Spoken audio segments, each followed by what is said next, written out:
Hello Gemini, Sun Rising and Venus Signs. Kamusta kayo? Sana po'y nasa mabuti kayong kalagayan.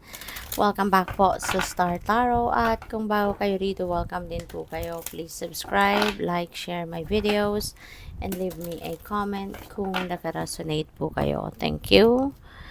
First card ni Gemini, we have no. Ayan. So, no card. Pero ano to, negotiable pa, no? Yung no card na to, pwede pang mabago to into a definite no or pwede pa rin mabago to into a yes, no?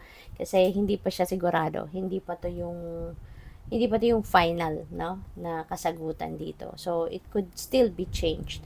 So, pwedeng baka may mga transactions kayong gagawin, no? At initially siguro ang magiging sagot ninyo or magiging sagot ng kausap mo is ano, pero po pwedeng with further explanation or with further presenting more siguro yung makaka-convince pa ng mga impormasyon, then po pwedeng mabago din ito into a yes. Or po pwedeng, yun na nga, maging siguradong no na. So, let go. Ayan, Gemini. So, po pwedeng ang iba sa inyo, you need to release something. Po pwedeng kung ano man itong bagay na to, na po pwedeng maging no talaga ang sagot dito. Maaring ito yung kailangan na lang na i-release. Kasi this could be also a sign, no, na hindi ito talagang para sa'yo. Kaya ito parang ano na to, parang heads up na ito sa inyo, no, na wag nang ipagpilitan, wag nang busisiin or whatsoever, no? At i-let go na lang. So, po pwedeng ganun yun. So, depende yan sa inyong sitwasyon, if this message resonates with you, then alam niyo yan kung ano yan. So, yun. Maaari, no, ng mga bagay na to, pwedeng bagay kasi yan, pwedeng tao or sitwasyon, no, na you also need to release from you, no? This could be a different scenario na hindi connected dito sa no card, no? Pwedeng ganon or pwede rin na hindi. So, it's about time na to release, no? Alam niyo kung ano man ito, no? Kung meron kayong something dito na pinag-iisipan, meron kayong something na ikinakagulo ng isip ninyo what you're going to do, then maybe this is the answer for you as well, no? Na it's about time na for you to release it, let it go, kasi kung hindi kayo sigurado, kung may discomfort kayo na habang iniisip ninyo or pinag-iisipan ninyong mabuti kung anong gagawin dito, then maaari, no, na this is a signal din para sa'yo na it's about time na to release it. Wag mo nang ipilit yung sarili mo dyan. So, we have trust. Magtiwala ka lang sa divine. Magtiwala ka sa kanyang plano. Kasi lahat naman ng mga nangyayari sa buhay natin, that's part of the divine plan. Okay? Naka-drawing na yan lahat eh. No? Naka-program ng lahat yan sa buhay natin. To be part of our soul's journey kung ano man ang nangyayari. Kaya magtiwala lang tayo kasi sometimes may mga bagay na talagang i-deny sa atin ng divine universe. Hindi yan ibibigay sa atin kahit gaano man natin kagusto. Kasi pwede, no, na sometimes kasi kapag nagdi-deny yung universe ng something sa atin, it could be a sign of protection, no?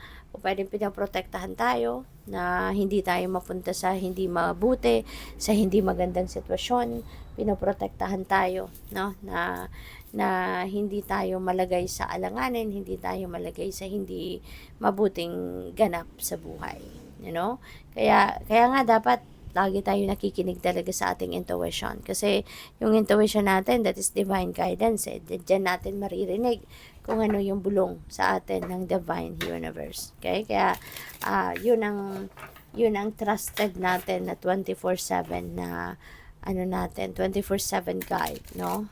Reliable guide yung ating intuition. So, tignan natin kung ano pa ang mga messages para sa'yo. We have honeybee.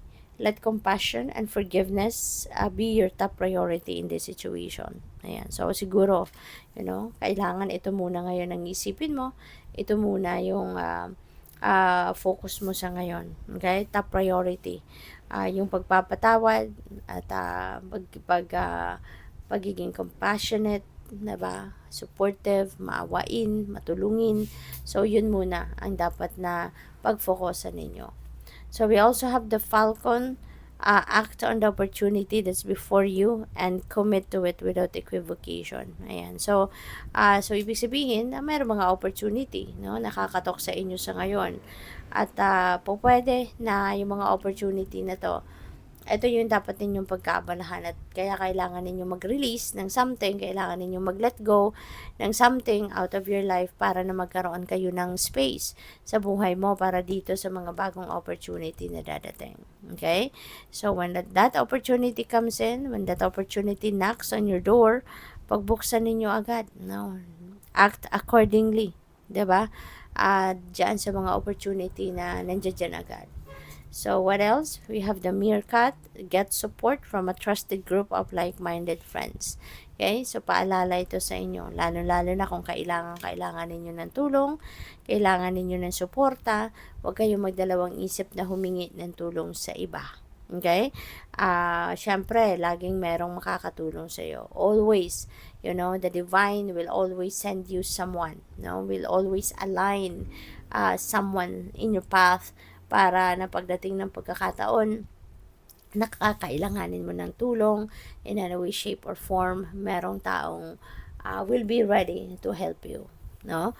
Nandiyan dyan. Kaya wag kang mahihiya or wag kang matatakot or wag kang magdadalawang isip na kumatok sa puso ng kung sino man na sa tingin mo makakatulong sa'yo. No? Make sure na yung pipiliin mo din taong hihingian mo ng tulong is yung alam mong maiintindihan ka, alam mong tutulungan ka, yung like-minded friends, like-minded people, no? Yung sa tingin mo yun ay soul family mo, yun ang lapitan mo kasi sigurado hindi yan magre-refuse, diba? Because they understand you. They know what you're going through. Yung ganon. Okay? Kaya yun ang mga taong pipiliin ninyo. So, good luck. Thank you for watching. Love and light. Namaste.